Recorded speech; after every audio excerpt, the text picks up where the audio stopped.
વાત કરીએ આપણે ભૂસંક્રમિત ઉપગ્રહ પ્રક્ષેપણયાન. ભૂસંક્રમિત ઉપગ્રહ પ્રક્ષેપણયાન એટલે કે Jio synchronous satellite launch vehicle. Jio synchronous satellite launch vehicle GSLV. ભૂસંક્રમિત કક્ષામાં ઉપગ્રહ પ્રક્ષેપિત કરવા માટે GSLVની રચના કરવામાં આવી હતી. 1990ના દશકથી આ પ્રક્ષેપણયાન પર કાર્ય શરૂ કરવામાં આવ્યું હતું અને વર્ષ 2001માં તેને પ્રથમ વખત લોન્ચ કરાયું હતું. આ રોકેટ GSLV રોકેટ ચોથી પેઢીનું એટલે કે ચોથી પેઢી ફોર્થ જનરેશન અને કુલ 3 તબક્કા ધરાવે છે. જેમાં પ્રથમ તબક્કો છે ઘન પ્રોપેલેન્ટ, બીજો તબક્કો પ્રવાહી પ્રોપેલેન્ટ અને ત્રીજો તબક્કો ક્રાયોજેનિક છે. પ્રથમ તબક્કામાં રોકેટની બહારની બાજુ પ્રવાહી પ્રોપેલેન્ટના કુલ 4 બૂસ્ટર રોકેટ જોડવામાં આવ્યા છે.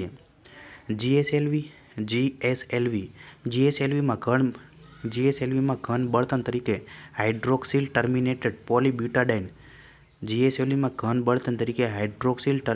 પોલીબ્યુટાડાઇન HTPB અને પ્રવાહી બળતણ તરીકે અનસિમેટ્રિકલ ડાયમિથાઇલ હાઇડ્રોજેનિન UDMHનો ઉપયોગ કરવામાં આવે છે. જ્યારે ઈંધણના દહન માટે ઓક્સિડાઇઝર તરીકે એમોનિયમ પરક્લોરેટનો ઉપયોગ થાય છે. ત્રીજા તબક્કાના ક્રાયોજેનિક એન્જિનનો ઉપયોગ કરવામાં આવે છે. જેમાં પ્રવાહી હાઇડ્રોજન -183 ડિગ્રી સેલ્સિયસ તરીકે -183 degree Celsius L2H liquid hydrogen અને પ્રવાહી ઓક્સિજન -253 ડિગ્રી સેલ્સિયસ LO2 પ્રવાહી લિક્વિડ ઓક્સિજનનો ઉપયોગ થાય છે. હવે વાત કરીએ આપણે GSLV Mark 1. રશિયાની ડિઝાઇનવાળા ક્રાયોજેનિક એન્જિનવાળા રોકેટને GSLV Mark 1 તથા સ્વદેશી ક્રાયોજેનિક એન્જિનવાળા રોકેટોને GSLV Mark 2 નામ આપવામાં આવ્યું છે. GSLV Mark 2માં સંપૂર્ણ સ્વદેશ નિર્મિત ક્રાયોજેનિક એન્જિન 7.5 જે ક્રાયોજેનિક એન્જિનનો પ્રયોગ કરાયો હતો. જાન્યુઆરી 2014માં GSLV Mark 2 D5નું સફળ પ્રક્ષેપણ કરવામાં આવ્યું હતું. હવે વાત કરીએ GSLV Mark 3. GSLV Mark 3 ભારતનું સૌથી વજનદાર રોકેટ છે. તેની ઉચ્ચ પેલોડ કેપેસિટીના કારણે તેને બાહુબલી તરીકે ઓળખવામાં આવે છે. આ ઉપરાંત તેના મોટા કદ અને પ્રચંડ ક્ષમતાના કારણે તેને ફેટ બોય તરીકે પણ ઓળખવામાં આવે છે. GSLV Mark 3ની ઊંચાઈ 43.43 મીટર છે તથા તેનું લિફ્ટ ઓફ વેઇટ 640 ટન છે. તેનું સૌપ્રથમ સફળ પરીક્ષણ વર્ષ 2017માં કરવામાં આવ્યું હતું. GSLV Mark 3ને 4 ટન જેટલા વજનના ઉપગ્રહોને geosynchronous transfer orbit GTO તેમજ 8 ટનના પેલોડને લો અર્થ ઓર્બિટમાં છોડવા માટે તૈયાર કરવામાં આવ્યું છે. આ રોકેટ GSLV Mark 3 જે 3 તબક્કા ધરાવે છે. પ્રથમ ચરણમાં ઘન અને બીજા ચરણમાં પ્રવાહી ઈંધણ ધરાવે છે. જ્યારે ત્રીજું ચરણ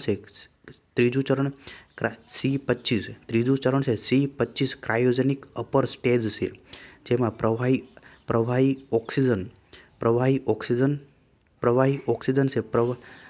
ઓક્સિજન અને પ્રવાહી હાઇડ્રોજન અનુક્રમે -183 ડિગ્રી સેલ્સિયસ અને -253 ડિગ્રી સેલ્સિયસ પર સંગ્રહિત કરવામાં આવે છે. ચંદ્રયાન 2ના લોન્ચ વખતે આ રોકેટમાં અનસિમેટ્રિકલ ડાયમિથાઇલ હાઇડ્રોજેનિન ઈંધણનો ઉપયોગ કરવામાં આવ્યો હતો. એટલે કે ચંદ્રયાન 2ના લોન્ચ વખતે જે જીએસએલવી માર્ક 3 રોકેટમાં અનસિમેટ્રિકલ ડાઈ મિથાઇલ હાઇડ્રોજેનાઇન UDMH ઇંધણનો ઉપયોગ કરવામાં આવ્યો હતો. જીએસએલવી માર્ક 3માં સ્વદેશી ઉન્નત ક્રાયોજેનિક એન્જિન CE-20નો ઉપયોગ કરવામાં આવ્યો હતો. જીએસએલવી દ્વારા સામાન્ય રીતે ઇનસેટ શ્રેણીના દૂરસંચાર ઉપગ્રહો પ્રક્ષેપિત કરવામાં આવે છે. ઓક્ટોબર 2022માં જીએસએલવી માર્ક 3ને LVM-3 નામ આપવામાં આવ્યું હતું. LVM-3M1 દ્વારા ચંદ્રયાન 2ને લોન્ચ કરવામાં આવ્યું હતું. વર્ષ 2022માં લંડન સ્થિત ઉપગ્રહ સંચાર કંપની વનવેબ અને new space India limited NSIL વચ્ચે 72 સેટેલાઇટ લોન્ચ કરવા માટે કરાર કરવામાં આવ્યા હતા, જે અંતર્ગત ઇસરો દ્વારા 36 સેટેલાઇટ ઓક્ટોબર 2022માં અને 36 સેટેલાઇટ માર્ચ 2023માં ઇસરોના સૌથી ભારે રોકેટ લોન્ચ વ્હીકલ માર્ક 3 દ્વારા લો અર્થ ઓર્બિટમાં LEOમાં SDSC શ્રીહરિકોટા ખાતેથી લોન્ચ કરવામાં આવ્યા હતા, જે LVM-3નું સૌથી ભારે પેલોડનું મિશન છે. વનવેબ વિશે વાત કરીએ તો વનવેબ એનું વડુ મથક લંડન, ઇંગ્લેન્ડ ખાતે, જેની સ્થાપના વનવેબની સ્થાપના 2012ની અંદર સ્થાપક છે જ્યોર્જ વાઇલર છે. એનું કાર્ય શું છે? વનવેબ છે એનું કાર્ય ઉપગ્રહ આધારિત વૈશ્વિક ઇન્ટરનેટ કવરેજ. વનવેબ દ્વારા 588 લો અર્થ ઓર્બિટ ઉપગ્રહોથી વર્ષ 2023ના અંત સુધીમાં વૈશ્વિક ઇન્ટરનેટ કવરેજ પ્રદાન કરશે. આ ઉપગ્રહોને 12 ઓર્બિટલ પ્લેનમાં 49 ઉપગ્રહો પ્રતિ ઓર્બિટલ પ્લેનમાં ગોઠવવામાં આવશે. ભારતની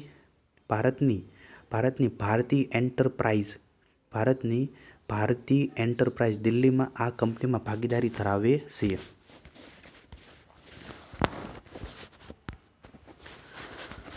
હવે વાત કરીએ આપણે તફાવત છે PSLV અને GSLV વચ્ચેનો તફાવત. PSLV અને GSLV પ્રક્ષેપણ. PSLV છે PSLV પ્રથમ વખત વર્ષ 1993માં લોન્ચ કરાયું હતું. GSLV પ્રથમ વખત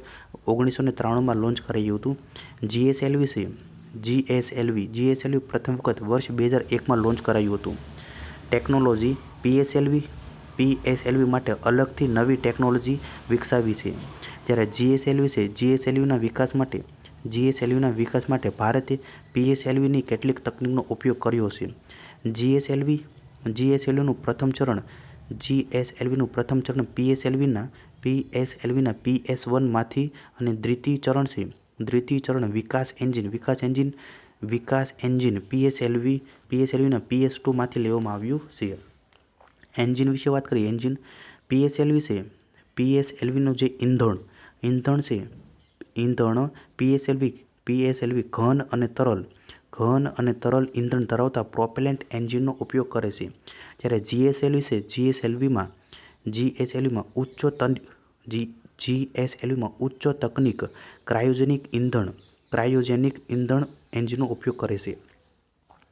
એમાં ચરણ PSLVની અંદર કેટલા બે ચરણ કેટલા આવશે? 2 ઘન અને 2 તરલ એમ કુલ 4 ચરણ હોય છે. PSLVની અંદર 2 ઘન અને 2 તરલ એમ કુલ 4 ચરણ હોય છે, જ્યારે GSLVની અંદર કુલ 3 ચરણ હોય છે. ઘન, પ્રવાહી અને ક્રાયોજેનિક. ઘન, તરલ અને ક્રાયોજેનિક એમ કુલ 3 ચરણ આવેલા હોય છે. ક્ષમતા વિશે વાત કરીએ તો PSLV તે સૂર્ય સમક્રમિત કક્ષામાં 1750 કિલોગ્રામ પેલોડને 900 કિલોમીટર સુધી પ્રક્ષેપિત કરી શકે છે. GSLV લો અર્થ ઓર્બિટમાં 10,000 કિલોગ્રામ પેલોડને 600 કિલોમીટર સુધી અને ભૂસમક્રમિત ટ્રાન્સફર કક્ષા GTOમાં 4,000 કિલોગ્રામ સુધીના પેલોડને પ્રક્ષેપિત કરી શકે છે. ઉપગ્રહ વિશે વાત કરીએ તો PSLV એ પૃથ્વીના અવેક્ષકો અવેક્ષકો એટલે કે નિરીક્ષકો અથવા રિમોટ સેન્સિંગ ઉપગ્રહોને પૃથ્વીની નીચલી કક્ષામાં પ્રક્ષેપિત કરવા માટે ઉપયોગ કરવામાં આવે છે.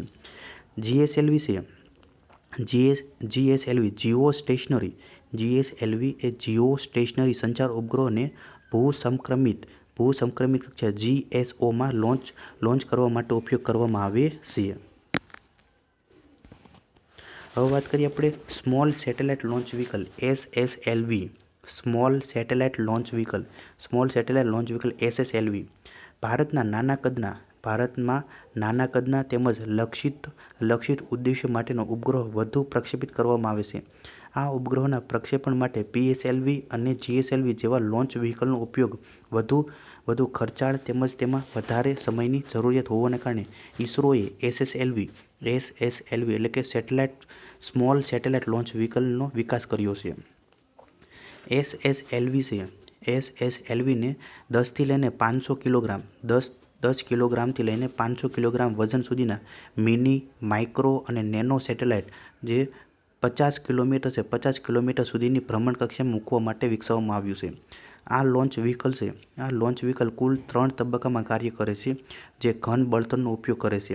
અંતિમ તબક્કામાં ઉપગ્રહને નિર્ધારિત કક્ષામાં પહોંચાડવા માટે વેલોસિટી ટ્રીમિંગ મોડ્યુલ વીટીએમ એટલે કે વેલોસિટી ટ્રીમિંગ મોડ્યુલ વીટીએમ તકનીકનો ઉપયોગ કરવામાં આવે છે.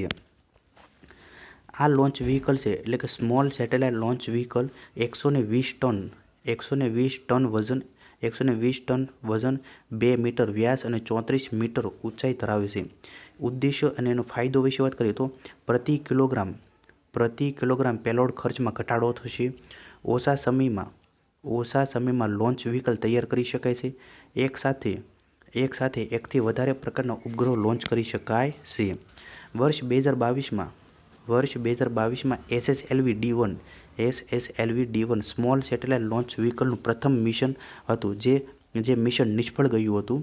વર્ષ 2023માં એસએસએલવી D2 મિશન અંતર્ગત અર્થ ઓબ્ઝર્વેશન સેટેલાઇટ EOS-7 પછી જાનુસ 1 અને આઝાદી સેટ ઉપગ્રહોને લો અર્થ ઓર્બિટમાં સ્થાપિત કરવામાં આવ્યા હતા, જે એસએસએલવીનું પ્રથમ સફળ મિશન હતું. હવે વાત કરીએ RLV reusable launch vehicle RLV એટલે કે રીયુઝેબલ લોન્ચ વ્હીકલ છે રીયુઝેબલ લોન્ચ વ્હીકલ આરએલવી છે. આરએલવીના નિર્માણની શરૂઆત ઇસરો દ્વારા વર્ષ 2016માં કરવામાં આવી હતી. તેનો મુખ્ય ઉદ્દેશ્ય સ્પેસક્રાફ્ટનો ફરીથી ઉપયોગ કરી ઉપગ્રહ પ્રક્ષેપણ ખર્ચમાં ઘટાડો કરવાનો છે.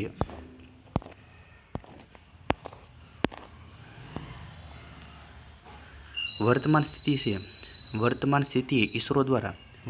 સ્થિતિએ ઇસરો દ્વારા આરએલવી છે રીયુઝેબલ લોન્ચ વ્હીકલનું જમીન અને પાણી એમ બંને સપાટી પરથી પરીક્ષણ કરવામાં આવ્યું છે. આરએલવી સ્પેસ શટલ તરીકે કામ કરશે, જે પેલોડને અંતરિક્ષમાં લઈ જવાનું અને ત્યાંથી પૃથ્વી પર પરત લાવવાનું કામ કરશે. પરત ફરતી વખતે તે સામાન્ય એરક્રાફ્ટની જેમ જ ઉતરાણ કરશે. આ વ્હીકલનો ઉપયોગ ભારતના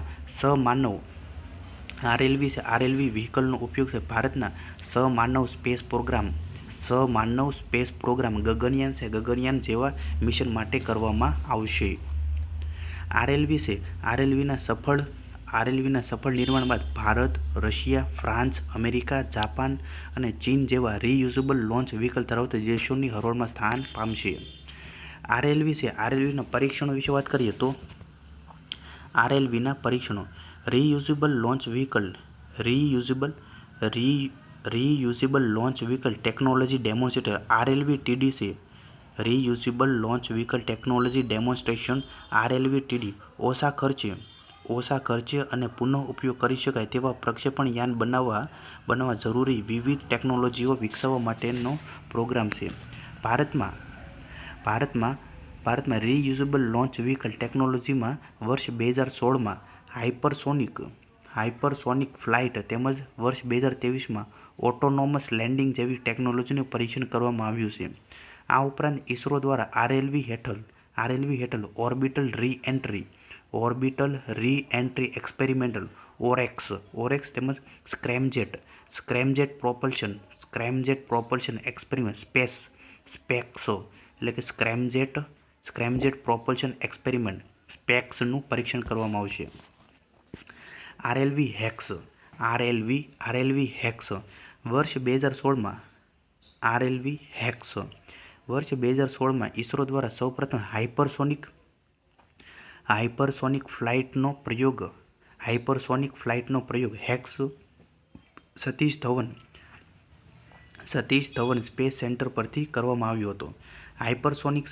હાઇપરસોનિક ફ્લાઇટનું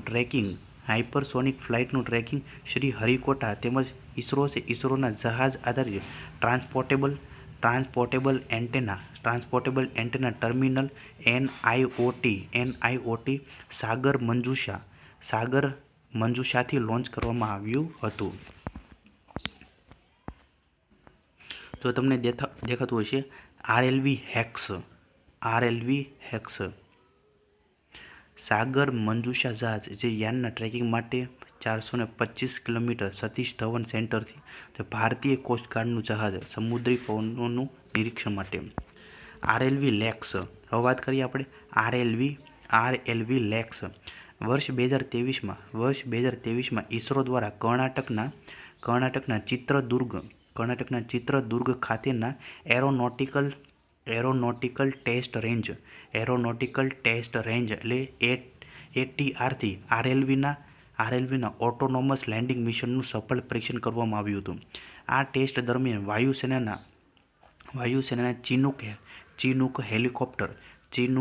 ચિનૂક હેલિકોપ્ટરથી આરએલવી પ્રોટોટાઇપનું 4.5 કિલોમીટરની ઊંચાઈથી સ્વાયત્ત લેન્ડિંગ માટે મુક્ત પતન કરવામાં આવ્યું હતું. આ બાદ આરએલવી પ્રોટોટાઇપ સ્વસંચાલિત લેન્ડિંગ ઈસરો દ્વારા સફળતાપૂર્વક કરવામાં આવ્યું હતું. તો તમને દેખાતું હશે આરએલવી લેક્સ આ હેલિકોપ્ટરનું નામ છે સ્ટ્રીપ. આ હેલિકોપ્ટરનું નામ ચિનૂક હેલિકોપ્ટર છે. તે 4.5 કિલોમીટર ઊંચાઈથી મુક્ત પતન કરવામાં આવે છે. હવે વાત કરીએ આપણે ઈસરોનું નેક્સ્ટ જનરેશન લોન્ચ વ્હીકલ.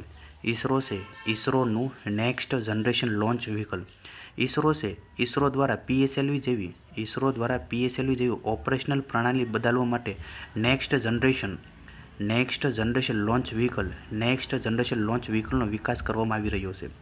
આ લોન્ચ વ્હીકલ હેઠળ ઈસરો GTOમાં 10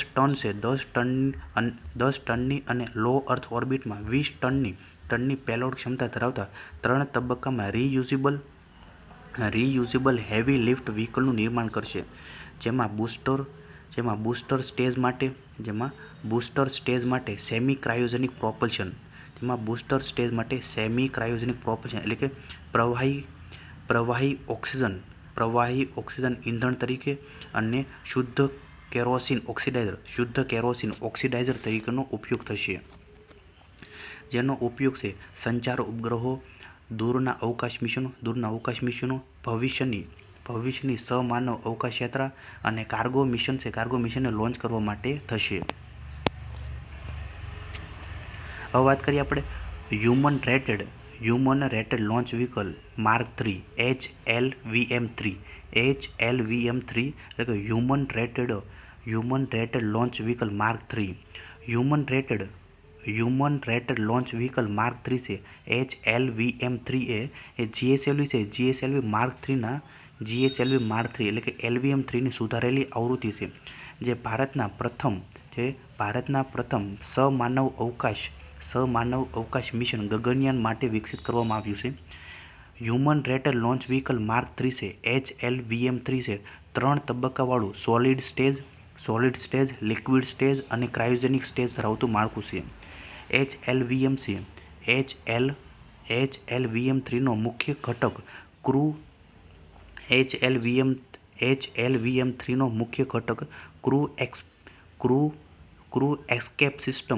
ક્રૂ એસ્કેપ સિસ્ટમ છે, જે ઝડપથી કાર્ય કરતી ઉચ્ચ બર્ન રેટ ઉચ્ચ બર્ન રેટ ધરાવતી મોટર્સ દ્વારા સંચાલિત થાય છે. સીઈએસને આકસ્મિક પરિસ્થિતિઓમાં ક્રૂ સાથેના ક્રૂ મોડ્યુલને ઝડપથી અને સુરક્ષિત રીતે લોન્ચ વ્હીકલથી છૂટું કરવા માટે ડિઝાઇન કરવામાં આવ્યું છે. જો અહીં તમને દેખાતું હશે human rated launch vehicle mark 3, solid propulsion, liquid stage છે, ક્રાયોજેનિક સ્ટેજ, પછી ઓર્બિટલ મોડ્યુલ અને ક્રૂ એસ્કેપ સિસ્ટમ છે. સીઈએસના સમાવેશથી અને લોન્ચ વ્હીકલમાં જરૂરી સુધારાઓ કરવાથી HLMV3 પ્રક્ષેપણ વખતે અવકાશમાં ઉપર જતી વખતે એસેન્ટ ફેઝમાં ક્રૂની સલામતી સુનિશ્ચિત કરી શકાશે. HLVM3ને ગગનયાન મિશનના ઓર્બિટલ મોડ્યુલને નિમ્ન ભૂકક્ષમાં લો અર્થ ઓર્બિટમાં 400 કિલોમીટરની ઊંચાઈ પ્રક્ષેપિત કરવા માટે ડિઝાઇન કરવામાં આવ્યું છે. HLVM3 લોન્ચ વ્હીકલ ભારતની સમાનવ અવકાશ મિશન પ્રત્યેની પ્રતિબદ્ધતા અને તેના માટે જરૂરી ટેકનોલોજી અને સિસ્ટમ વિકસાવવા માટેના પ્રયત્નો દર્શાવે છે. ભારતનું પ્રથમ ખાનગી રોકેટ વિક્રમ એસ. ભારતનું પ્રથમ ખાનગી રોકેટ વિક્રમ એસ વર્ષ 2022માં ઇસરો દ્વારા પ્રારંભ મિશન હેઠળ ભારતના પ્રથમ ખાનગી રોકેટ વિક્રમ એસને સતીશ ધવન સ્પેસ સેન્ટર શ્રી હરિકોટા ખાતેથી લોન્ચ કરવામાં આવ્યું હતું, જેનું નિર્માણ હૈદરાબાદ સ્થિત ખાનગી સ્ટાર્ટઅપ સ્કાયરૂટ એરોસ્પેસ દ્વારા ઇસરો અને Indian national space promotion and authorisation centre in સ્પેસના સહયોગથી કરવામાં આવ્યું હતું.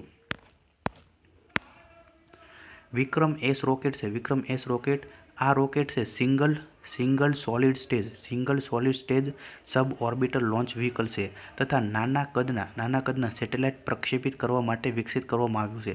તેનું નામ ભારતીય અંતરિક્ષ કાર્યક્રમના જનક વિક્રમ સારાભાઈના નામ પરથી રાખવામાં આવ્યું છે. આ રોકેટમાં કલામ 80 નામના એન્જિનનો ઉપયોગ કરવામાં આવ્યો છે, જેમાં ઘન ઇંધણનો ઉપયોગ કરવામાં આવ્યો છે. આ એન્જિનનું નામ પૂર્વ રાષ્ટ્રપતિ ડોક્ટર APJ અબ્દુલ કલામના નામ પરથી રાખવામાં આવ્યું છે. આ રોકેટ સ્કાયરૂટ એરોસ્પેસના વિક્રમ સિરીઝ અંતર્ગતનું પ્રથમ રોકેટ છે, જે અંતર્ગત વિક્રમ શ્રેણીના 3 રોકેટો વિક્રમ 1, 2 અને 3નો સમાવેશ થાય છે.